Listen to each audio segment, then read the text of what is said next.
If I want to fly this little tiny 20-gram drone at this park where there is nobody around, no property to damage, completely deserted at a time of the day when people just aren't here, or here in this park, this little park with all these trees, under the trees, well out of the way of people, pets and property, or here in a park that the council says is so infrequently used, they're actually going to shut it down and turn it into housing. Yes, if I want to fly this little tiny drone that weighs half the weight of a sparrow, the council here in the South Waikato of New Zealand have said I have to fill out this form to request permission to fly my tiny drone in the public park that I pay for with my property taxes.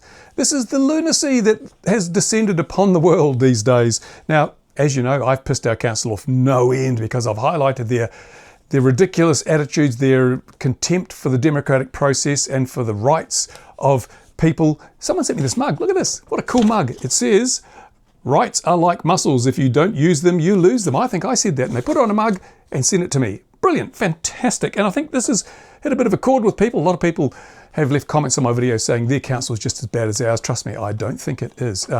Because when a grown man has to beg for permission to fly a child's toy in a park, you know that they've really overstepped the bounds. And I'm not having it. Honestly, I am not having it. Because what happens here is I've got to provide all this information and I've got to provide a pilot's license. I kid you not. It's got a thing here, pilots, a private pilot's license, microlight license, or Model Fly New Zealand, etc. I'm going to have a qualification to fly this in the park under the trees at a time when no one else is out. Poor kids, what are kids going to do? Anyway, and once I fill all this out and tell them the exact time and date when I'm going to take off and land, in a day in advance, in the middle of winter, when you don't know from 1 minute to the next whether it's going to be raining or blowing. Anyway, I've got to have the crystal ball and look a day ahead to know when I can fly or not. Once I've done all that, this goes off to the council. And a young girl will look at it all, and with her vast knowledge of such things, she's probably seen a picture of a drone somewhere, she'll decide whether it's safe. Is it safe? Does it meet the requirements? And then she'll fill out this little piece down here. And if I'm really lucky, which you know I won't be, I'll get consent from the authorised officer. Now, I've been doing this for over 60 years. I've been flying drones for over 16 years, multi-rotor drones for over 16 years. And in my 60-year experience, well, more than 60 years flying model aircraft, I've never hurt anybody, never damaged anybody's property. I'm not going to start now. And even if I wanted to, the only danger this represents is perhaps a choking hazard. But I still have to go through the paperwork. This is how bureaucracy works. It has no common sense. It's all about ticking boxes. It's not about the outcome, it's about following the policies and ticking the boxes. I'm not having it. And trust me, this is a good news video for all my long-term viewers, because this channel used to be filled with fun and laughter and people enjoying themselves to such an extent that other people from around the world would come and put this town on their itinerary when they visited New Zealand. And they'd come out to the airfield where I used to fly model aircraft with my friends, and they'd look around, be part of the thing, get selfies, and they would join in, we'd give them a model to fly. It was just fantastic. It put bums on cafe seats, it put heads on motel pillows. It was good for the local economy. But this council doesn't give a damn about the local economy. They really don't. So what's happening? Well, I've spent my time. I have not been idle. You haven't seen a lot of videos, but I've been damn busy. And if you want to see what I've been doing, you can go to my Facebook page. I'm not a Facebooker. I have the enviable record on Facebook that I'm probably the only person who uses Facebook, and I do not have one single friend on Facebook. I don't want friends on Facebook. I don't like Facebook, but I have to use it because most of the community here use Facebook to get their information. We don't have a local paper anymore. So one of the things this council has enjoyed is immunity from scrutiny. The paper hasn't been reporting anything, and people don't know what the council's up to. They don't realise the things the council's been doing, the bad deeds and the wasteful spending and all the things that are now issues.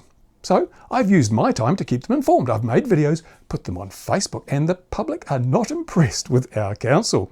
If you want to see what I'm talking about, I'll put a link to my Facebook page in the description of this video. Go and click on it. Go and have a look at the videos, and you'll see all the stuff that I've been highlighting about how poorly this council has been performing. And we have elections in September, October this year. People get to exercise the vote, and I can guarantee you now that the mayor will be gone, and that most of the councillors that are sitting at the moment will be gone, because the public has woken up to the fact they're being taken advantage of. These people are incompetent, they are not transparent, I don't believe they're honest, and they need to go. I've educated the public. I would rather have been at the airfield flying my models and making videos for the world to see, but that was taken from me. So I applied myself to, if you can't fix the problem using the system, just replace everybody. And I think I've achieved that. So I play the long game. I've been off the airfield for nearly 2 years. I'll be back on it by Christmas. And the good videos will start flowing again because I've solved the problem. In fact, it's even better than that. I've actually started, some of my videos have resulted in staff leaving because some of the staff, not all of them, but there are a few who are ridiculously, in my honest opinion, ridiculously poor at their jobs. I've highlighted that and they've gone. So don't mess with me. Honestly, people, don't mess with me. But I'm not confrontational.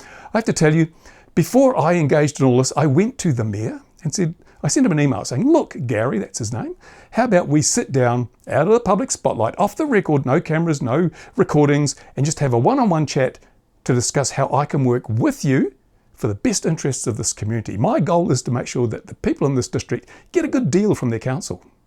How about we do that, Gary? How about we work together, combine our efforts and pull in the same direction? And his response was, and I quote, no thanks. So I tried, but if you're going to throw it back in my face, I will fix the system or fix the problem by getting rid of the people who are the problem. So come October, we'll have a whole new council. And I'm pretty damn sure that they will be far more inclined to say, Mr. Simpson, come and give us the benefit of your ability to make videos that attract people and put Tokoroa back on the map again. Put us on the map so that people come here and spend money in our cafes and our restaurants and stay in our motels and everybody's a winner. Let's see what happens. So if you're a long time viewer of the channel, those vids are coming back. They're coming back soon. And if you want a bit of entertainment in the meantime and see what I've been doing, go to my Facebook page, have a look at the videos I've posted there. You'll probably be kind of shocked. But hey, I'm just exposing the really bad performance of a really bad council that is in its dying hours. Thank you for watching. Stay tuned. I've got a few more videos in the next couple of days because I did a list of things I need to talk about, including YouTube. Fear not, I have a solution to that too. I love solving problems and I think I've solved the YouTube problem. So stay tuned for that. In the meantime, thank you for watching. I appreciate all the views and you'll notice this video is now nearly 8 minutes long. You only got a pre-roll. I only got pre-roll ads. I don't put ads in the middle of my videos because I hate them with a passion. That's one of my gripes about YouTube. Have you noticed when you watch a video on YouTube these days, you get a couple of ads before the video, and then within a minute or so, you get a couple more ads. And if those are all 15-second unskippable ads, that's a minute's worth of advertising for a minute's worth of video. It's not a good deal. I refuse to do that. No mid-roll ads in my videos. And I thank my Patreon supporters for giving me that power, the power to do that and to make sure that you get to watch my stuff without interruption. Well, you've probably gone to sleep by now, so it doesn't matter. Anyway, I'll be back. See you soon.